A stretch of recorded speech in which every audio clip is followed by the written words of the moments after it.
As most of the sporting events draws to a close for the year, there are still newsmakers creating waves as we bring you another edition of the Midweek Highlight Show from the stadium at hoohaa.my.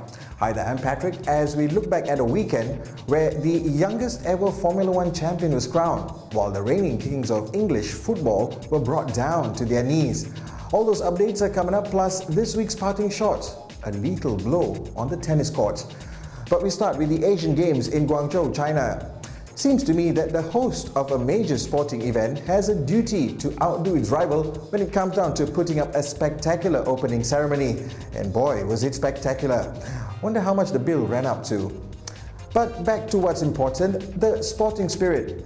As day one officially got underway, China instantaneously were bagging the gold medals. Day 1, 7 goals.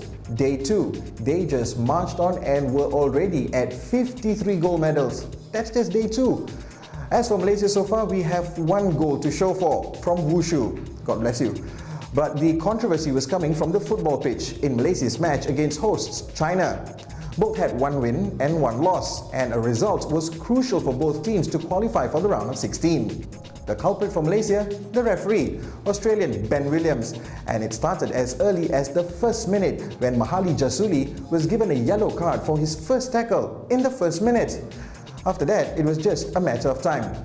Not only was Mahali sent off for a second bookable offence in the first half, Captain Safiq Rahim got a straight red for his protest, despite not being highly animated or abusive. In the end, we were reduced to 8 men and lost 3-0, but qualified to play Iran. It was the first time we qualified for the last 16 since 1978. And the match with Iran was certainly one between men and boys.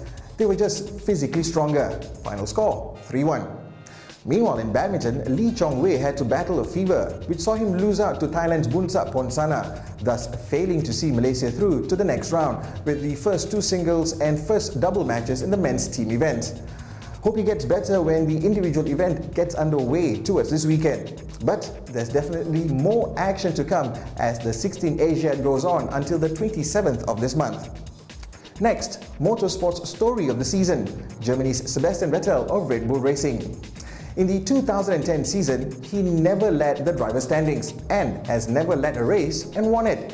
And he did it all in Formula One's curtain closer at the Yas Marina circuit over the weekend, as the win puts him at the top of the drivers' leaderboard and crowns him the youngest ever Formula One world champion. Winning the race was all that he could have hoped for, while it was Ferrari's Fernando Alonso's lead in the standings to lose. And it came down to a strategy error by the team, which saw the Spaniard stuck behind rookie Vitaly Petrov-Renault for much of the race. Mark Webber didn't really have the pace all weekend, and I guess he knew his fate even before the race got going. And there you have it, Germany's second only F1 world champion, with Alonso 2 points adrift, while the McLaren boys finished in 4th and 5th. Massa, Rosberg, Kubica, Schumacher and Barrichello make up the 2010 Formula One Top 10 honoraries.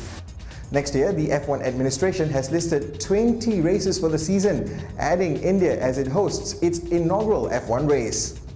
Okay, time for football. We begin with the shock result of the weekend. Chelsea 0, Sunderland 3 at Stamford Bridge. It was Chelsea's worst home defeat in 8 years, but I was thoroughly impressed with Sunderland's movement. They played like a team possessed.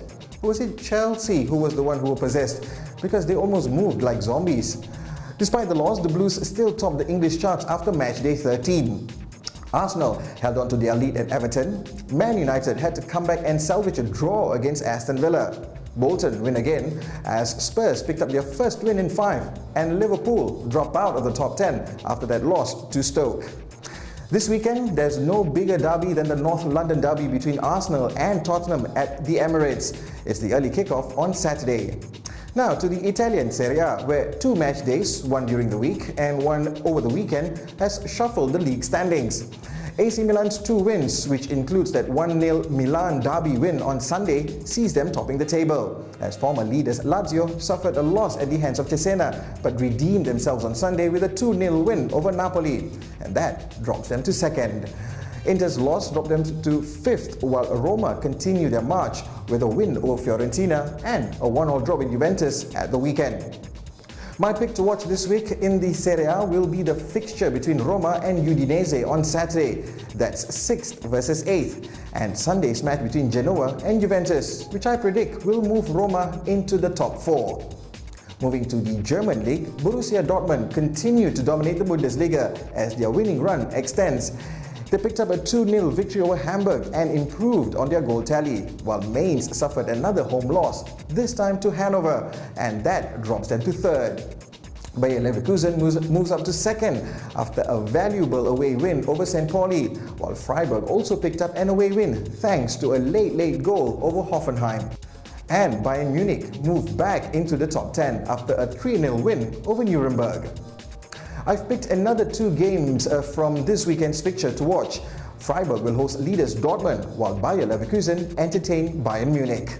And we conclude our European football tour in Spain. From a 3-horse race last week, it's now looking like the traditional battle between the Galacticos and the Catalans. In the standings, they are just separated by 1 point. Barcelona momentarily led the table as they picked up a 3-1 win over Villarreal on Saturday, but Real Madrid bounced back to lead the table after their slender 1-0 away win at Sporting Gijon. Despite the loss to Barca, Villarreal still keep their 3rd place. A home win for Valencia and a precious away win for Sevilla keeps them at striking distance for that 3rd spot, while wins for Atletico Madrid and Bilbao give them some breathing space with the teams in the bottom half of La Liga. This weekend, we'll see tricky encounters for the top 2. Madrid are at home to Athletic Bilbao, while Barca travel to Loli Almeria. Things could change at the top, but my pick of the bunch will be the match involving 3rd and 4th as Villarreal hosts Valencia. And that pretty much wraps it up. I'll leave you with this week's parting shot. It was the 2002 Australian Open where a doubles match between Michel Laudra partnering Fabrice Santoro were up against Julien Boutin and Arnaud Clément. That proved to be fatal. As I remember, it was a tense match, then play was halted as death hit the court. A bird flew straight into the path of Laudra's forehand that killed it instantly. Play was stopped so that Julien Boutin could perform the last rites. Until next week from the stadium at hoohaa.my, you stay away from forehands.